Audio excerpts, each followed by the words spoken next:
حدیث میں آتا ہے جو ایک مرتبہ مجھ پر رحمت کی دعا کرتا ہے اللہ اس پر 10 رحمتیں نازل فرماتا ہے، اور ایک روایت میں فرمایا اس پر 10 رحمتیں نازل فرماتا ہے، اس کے 10 گناہ معاف کر دیتا ہے، اس کے 10 درجے بلند کر دیتا ہے۔ تو گویا کہ اس قدر بڑی عبادت ہے، تو یہ ایسی دعا ہے کہ اس کا نفع مانگنے والے کو ملتا ہے، اور مانگنے والا ہی اس کا محتاج ہے، جس کے لیے مانگی اس کو کوئی نفع نہیں، کیونکہ وہ تو خود ہی رحمتوں کے اندر ہے۔ اس لیے قرآن کریم میں اللہ تبارک و تعالی نے جس انداز سے اس کو حکم دیا ہے، فرمایا ان اللہ و ملائکتہ، بے شک اللہ اور اس کے فرشتے یصلون علی النبی، یہ جو ہے وہ صلات بھیجتے ہیں اپنے نبی پر، یا ایھا الذین آمنوا، اے ایمان والو، صلو علیہ وسلموا تسلیما، تم بھی صلات بھیجو اپنے نبی پر اور سلام بھی۔ تو اس انداز سے اللہ نے کسی عبادت کو حکم نہیں دیا سوائے صلاۃ و سلام کے، کہ پہلے اپنا ذکر کیا میں بھی صلات بھیجتا ہوں، فرشتے بھی صلات بھیجتے ہیں نبی پہ، ایمان والو تم بھی صلات بھیجو۔ اور جہاں تک اس کے فضائل و فوائد کا تعلق ہے، ظاہر کہ صورت ایسی ہے سمجھی کہ صورت اسم اعظم، بس اس کی حقیقت جس کو مل گئی ہے اس کے قلب کو اللہ تعالیٰ شرح صدر عطا فرما دیتے ہیں، اور اس کو ایسا تزکیہ قلب دے دیتے ہیں کہ جس کی کوئی نظیر نہیں ہے۔ سبحان اللہ۔ اسے لکھا ہے کہ اگر کسی کے دل کے اندر ایمان کمزور ہے یا شکوک و شبہات ہے، تشکیک پیدا ہو جاتی کسی مشکک کے ڈالنے سے، اور وہ اسلام یا عقیدے کے بارے میں ڈاما ڈول ہو جانے لگتا ہے، تو فرمایا کہ اس صورت کو کم از کم روزانہ 101 دفعہ ورد کیا کرے، روزانہ 101 دفعہ پڑھے، بلا 11 مرتبہ درود ابراہیم پڑھ کے اپنے اوپر دم کرے اور پانی دم کر کے پی لے، اور اپنے اہل خانہ کو بچوں کو بھی پلائے، تو انشاءاللہ کوئی بھی اپنے ایمان و عقیدے میں کبھی متزلزل نہیں ہوگا، اور ایسا شرح صدر اللہ تبارک و تعالیٰ عطا کر دیں گے کہ پھر وہ یہ کہے گا کہ ماننا کے بغیر دلیل کے، یعنی اللہ کو بغیر دلیل کے مان لیا، کہ جتنا بھی ایتھیزم اٹھے کہ یار اللہ ہے یا دلیل کیا ہے، بھائی پہلے بغیر دلیل کے مان لیا، اپنا کام کرو، ہم تو سجدے میں گر رہے ہیں، ہم تو نہ نظر آنے والے ذات، کیوں کہ وہ دل کی آنکھ اس کی ایسی کھل جاتی ہے، پھر وہ خدا کو دیکھتا ہے، اس معبود برحق کو دیکھتا ہے، پھر وہ ظاہر دلیلوں میں نہیں پڑتا، وہ دل سے فیصلے کر کے خدا کو ہو جاتا ہے۔ یہ اس کے اندر خوبی ہے۔ اور دوسرا جو ہے اس کا فائدہ یہ ہے کہ اگر کسی شخص کے منہ میں چھالے ہیں، منہ میں چھالے ہیں اور کسی طرح ٹھیک ہونے کا نام نہیں لیتے، جلن منہ میں رہتی ہے، تو لکھا ہے کہ 41 مرتبہ اگر یہ مصری کو دم کر لیا جائے یا چینی میں دم کر لیا جائے، اور اس دم کی بھی چینی اور مصری کو چوسے، 11 دن تک پابندی سے کرے، انشاءاللہ منہ کے کسی بھی قسم کا مرض، چھالے، تکلیف اللہ تبارک و تعالیٰ کو شفا دے دیتے ہیں۔ بعضوں کو مسوڑے کے اندر درد ہوتا ہے، مسوڑوں میں درد تکلیف ہوتی ہے، دوائیں لگاتے ہیں تسکین نہیں آتی، تو یہ عمل کریں انشاءاللہ منہ کے کسی بھی قسم کے مرض نہیں خوبصورت بات فرماتے ہیں۔ اور ایک اس کا فائدہ یہ ہے کہ اگر انسان جو ہے وہ کسی کو ایسی موذی جانور نے کاٹ لیا یا کوئی ایسا مرض لگنے کا خطرہ، بڑی موذی ہے، بڑی موذی مرض ہے اور تکلیف پہنچاتی ہے، انسان کی ہلاکت کا باعث بن سکتی ہے، تو فرمایا کہ 100 مرتبہ روزانہ اس کا ورد کرے،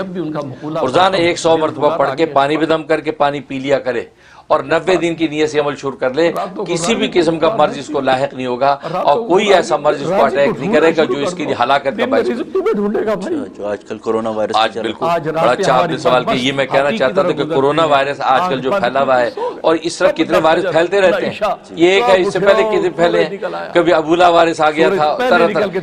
اس کے لیے 100 دفعہ روزانہ سورۃ اخلاص کا پابندی شروع کر دیں، عشاء کے بعد کرنے والا کسی بھی نماز کے بعد روزانہ پڑھ لیا کریں، پانی دم کر کے خود بھی پیئیں، پورے گھر میں پلا دیا کریں، انشاءاللہ مجال نہیں ہے کہ کسی بھی قسم کی کوئی موذی مرض گھر کے اندر داخل ہو جائے، اور اگر آلریڈی کسی کو لگی ہوئی ہے اللہ تبارک و تعالیٰ اس کو شفا کلی عطا کرے، اس لیے تو صبح کو رزق تقسیم ہوتا ہے اور تم سوتی ہو۔ اور ایک بڑا زبردست فائدہ ہے کہ اگر کوئی عورت بانجھ ہے، اولاد نہیں ہوتی، اور ڈاکٹر نے کہہ دیا کہ یہ تو بانجھ ہے، اس کی اولاد نہیں ہوگی، بہت سے ڈاکٹر ایسی چیزیں کر دیتے ہیں کہ جی آپ کی بچے دانی میں پرابلم ہو گیا، ٹیوب کا مسئلہ ہو گیا، یہ ہو گیا وہ ہو گیا، تو کتنے ہارمونز پرابلم بیان کر دیتے ہیں، اس کے لیے زبردست اس کے اندر سے 10 دن کا عمل ہے، ہاں 1000 مرتبہ روز پڑھنی ہے، 1000 مرتبہ روز پڑھنی ہے، پڑھ کے پانی پہ دم کریں، پانی دم کر کے میاں بیوی دونوں پیئیں، اور پڑھ کے اس کے بعد دعا کر لیں کہ یا اللہ یہ بانجپن جو میرا دور ہو جائے اور اولاد کا سلسلہ جو رکا ہوا ہے یا اللہ یہ جو وہ سلسلہ پھر سے جاری ہو جائے اور ہمیں صرف اولاد عطا فرما. تو یہ دعا کر لیا کریں. تو 10 رات کرنا ہے, یعنی ہر عشاء کے بعد کر لیا کریں. تو 10 دن کرنا ہے انشاءاللہ 10,000 دفعہ پوری ہو جائے گی. اور اول آخر جو ہے 11 مرتبہ درود ابراہیمی پڑھتا رہے. تو جناب یہ کہہ کہ 10 دن کے اندر اللہ تبارک و تعالی مرض کو فش کر دیں گے. انشاءاللہ وہ مرض کسی بھی قسم کا ہوگا دور ہو جائے گا اور انشاءاللہ وہ زچہ جو ہے وہ صاحب اولاد.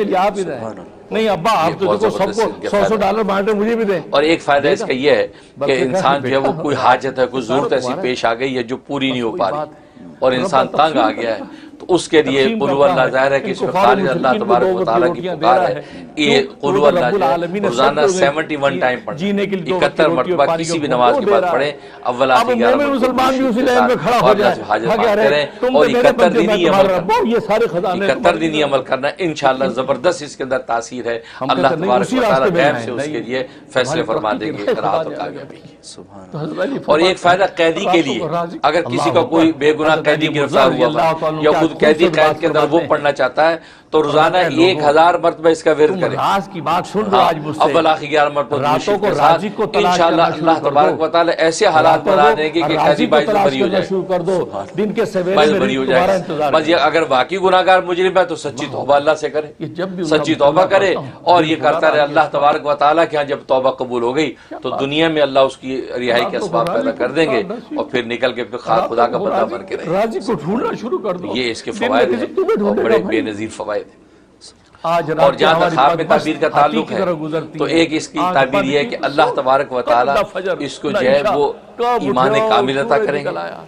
اور توحید کا اعلیٰ مقام عطا کریں گے, لیکن اس کی اولاد نہیں ہوگی. اولاد لم یلد ولم یولد والی جو شان ہے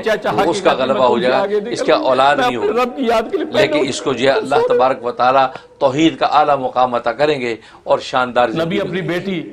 حضرت فاطمہ الزہرا کو فرماتے ہیں بیٹی اور دوسری تعبیر ہے کہ اللہ تبارک و تعالی اس کو جو دنیا کے امور کے اندر ہر موڑ میں کامیابی عطا کریں گے اور آخرت میں اللہ تبارک و تعالی اس کو باعزت جنت میں داخل کریں گے. علی فرماتے ہیں راتوں کو. اور ایک مطلب یہ ہے کہ یہ ایمان و توحید کے بارے میں شکوک و شبہات کا شکار ہوگا, لیکن اللہ تبارک و تعالی اس صورت کی برکت سے اس کو محفوظ کر لیں گے اور مرنے سے پہلے انشاءاللہ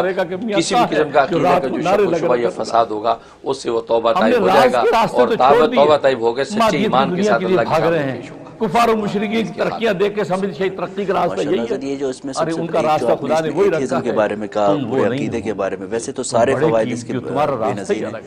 وہ کسی کے لیے کرنا ہو کیونکہ بعض اوقات ایسے ہوتے ہیں لوگ کہ وہ